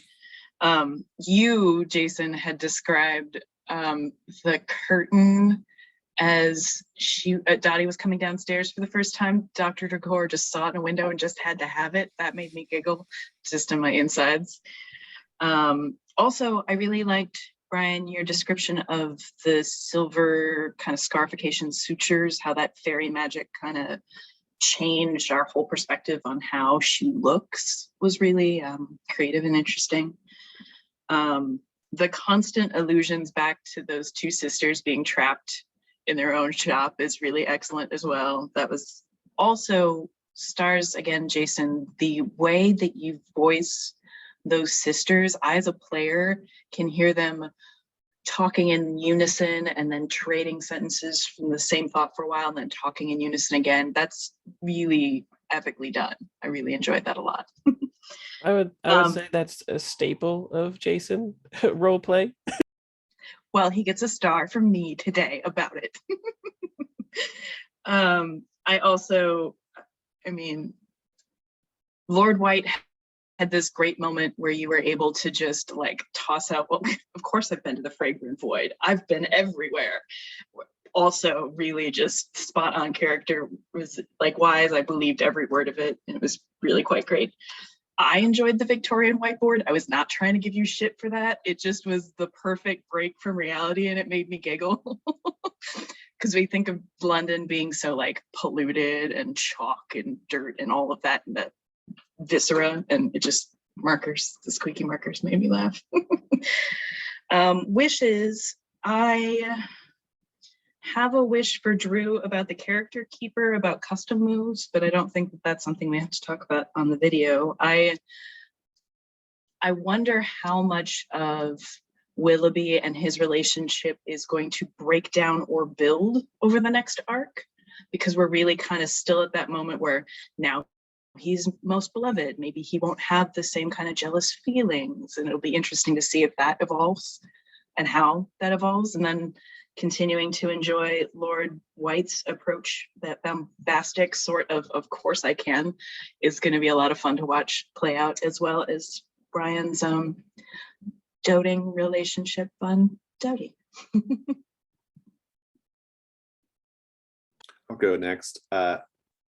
Star for that scene with Lord White and the academics. I really loved that whole setup and the scene. We didn't do like a ton of role play there, but what I liked about that scene was it felt so on genre. Like it felt really, really on genre for the sort of like upper class, sort of like academic adjacent type person to like just gather a bunch of smart and or rich people and talk about stuff. I don't know, I just kind of really love that scene. I thought it was great. It's a very like classic explorer kind of scene. Um, a star for just the general kind of like, there was a lot of like sort of exploration of like colonialism and like the impacts of it, like kind of under the radar a little bit, or kind of under the surface of everything that happened today. And in particular, I really I love the tension in the between that a lot of people don't understand until they read the actual text of the game, but the tension between like the behavior of the characters to our 21st century eyes, like kind of makes them the bad guys, right? Even though like they are the protagonists of their own story, they are even the heroes of their own story. I'm sure that's what the explorer feels. It's interesting that as players, we sort of like engage with that, we play it that way, but we know as players that like there's this, I mean, Theodora Brathwaite is a former slave trying to overthrow the British Empire, and like we're gonna stop her, right? Like there's just like there's a tension there that I think is so interesting about the game, and I love when it comes out the way it does. It's part of the experience, and so I'm just happy with that. And I really loved the introduction of Dottie. Those were great scenes. They were just really good scenes. The way they sort of there was humor in it. It was funny. It was uncomfortable. It was good. So yeah, that's kind of where I'm at today. Jump in. That introduction to Dottie, it's funny. It didn't cross my mind that would be a scene that would come up today, which sort of perhaps shows my own Tagorian detachment or something. I don't know. But it was good to see it and fun, and with people's different ideas playing out. Fraser, you were just on fire today. Like you said so many things that were just top notch, like the disdain for Mr. Turner leaving things behind in your room, the dire euchre we play. It went on and on. So there's a lot of good stuff there. Other things. Oh, I just Sarah's idea of the resolution of all those clues of being redistricting, an ungerrymandering, if you will, of London was fabulous. Like that's just my brain's firing off on 1,000 different ideas with that. So. And for wishes, I'm looking forward to seeing how to resolve a mastermind. I haven't seen that part of the game yet, and just kind of curious to see how it plays out. That's my wish as well. I'm just really excited to do the mastermind threat. I think it's going to be really fun. So. My list has been covered, a lot of it. Just the scene with Lord White at the university, and getting that little glimpse of the dead-eyed monologue was a good tease for what I'm sure awaits. Willoughby really wanting in that void at all costs is just perfect, and so was every single moment with Dottie, just across the board between Dr. Tagore and Dottie. It was just such a nice little, kind of funny thread throughout this otherwise dark and menacing threat. The Dottie scenes felt like a payoff, didn't they? Like it felt like a payoff of like the Dr. Tagore character, essentially, right? Like here's where your story's been leading, and here it is, which I thought was great. And everyone else is so off put by it, and him completely being oblivious to that, or seeming to be oblivious to that, is just perfect. I hope we get to see, no, he's not Percy. Periwinkle. Periwinkle, thank you. Periwinkle and Dottie meet. That'd be pretty great. Also dire euchre. That went right in my list. as soon as it was uttered. For wishes, I'm looking forward to seeing the showdown with the Mastermind, but also we've heard so much about Tati, and we haven't properly met Tati. So I hope we get to meet Tati, especially see how Willoughby and Tati get on. And we got to kill that little vampire. He's got to go. That's a wish. Good. Yeah, I have a few as well. I really like Drew's use of the unseen at the end with the deep cut to that character that I had completely forgotten about and have already apparently. But that the person that he brought back that we had seen before, who is now in the slums, was particularly satisfying. And Oh, Mr. Beale. Yeah. yeah. Sarah's always comes up with these like really interesting ways to answer the questions, I find. And even though I had no ideas for any of the clues, it was very fun for me to watch everybody contributing to it and just enjoy it. I can tell Sarah that you think about the theories in between game sessions. Which is good. That's the point of it. Yeah. I find that most of my inspiration comes when I'm listening to the other characters do their scenes, because so much of Willoughby is I'm going to go over here and wait for my cue to pop in when needed. So it gives me a little bit more time as a player to think of this sort of stuff. That's true. Yeah. It's a lot of fun. And Dottie was a big thing. I really liked the display of force with the table and the teacup, and it was also the only time I allowed my own character to feel something. When the china was broken, she was a little bit like it took a little bit out of her, because it's like, I don't know what it's like for in America, but here in Canada, at least for my family, the china is literally like you only bring it out, people say, when the queen is visiting. So the damaging of it is sort of like, oh no. It's what the hutch is for. That's what you're saying to me right now. Yeah. And I really like Jason's allusions to my own character going overseas, even though the audience doesn't know what I have planned. Jason does, and he always whenever we talk about things off camera, he's very good at incorporating it into the fiction as sort of like these foreshadowing things that I think would be very satisfying as a viewer, and very fun for me to experience as well. And the euchre thing I always play euchre with my grandpa, and he's notorious for reneging. Like he doesn't do it on purpose, I think, but it's happens so frequently that you're not very sure. And so as soon as you said reneging, I'm like, euchre. It had to chime in there. And then for things that I'd like to see, I'm very excited to see how the contacting of Turner happens, and also kind of want to get high with Tagore and and experience the music box and see what happens there. Go back to Jenny Johnston's and get high with the Man in the Sun mask. All three of you. Oh yeah, that is cyclical. Indeed. Any more stars and wishes? I have an end of credits scene for you. Lord White, you and Theodora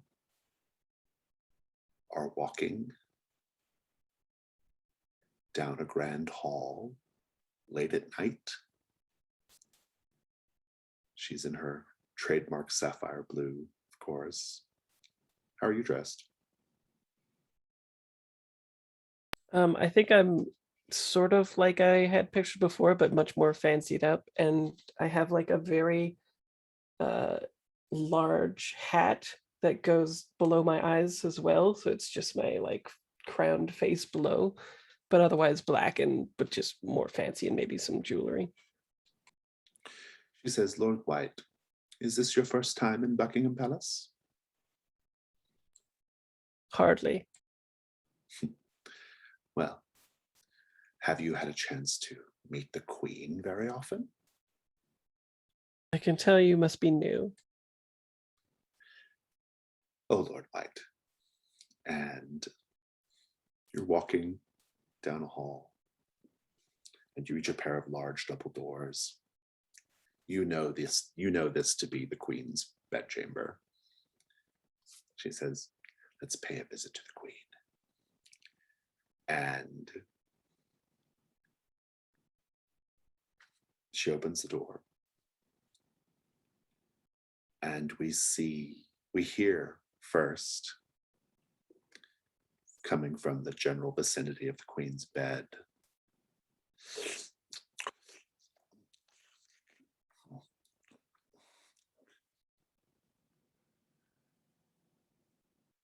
and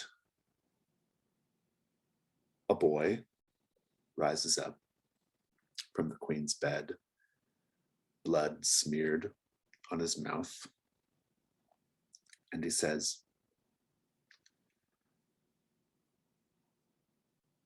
my work is finished. And he gets down, and he just walks past the two of you, back out into the hall.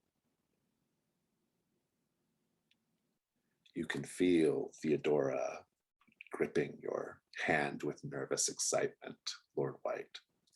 And she says, let's go see your precious Queen. And she pulls you over there. And you see Queen Victoria in her nightgown, in her bed. Her eyes pop open. She rises up quickly, cries out, exposing two fangs. And that ends the scene. I'm going to murder that kid. See you all next week. Thank you. Good. Thanks.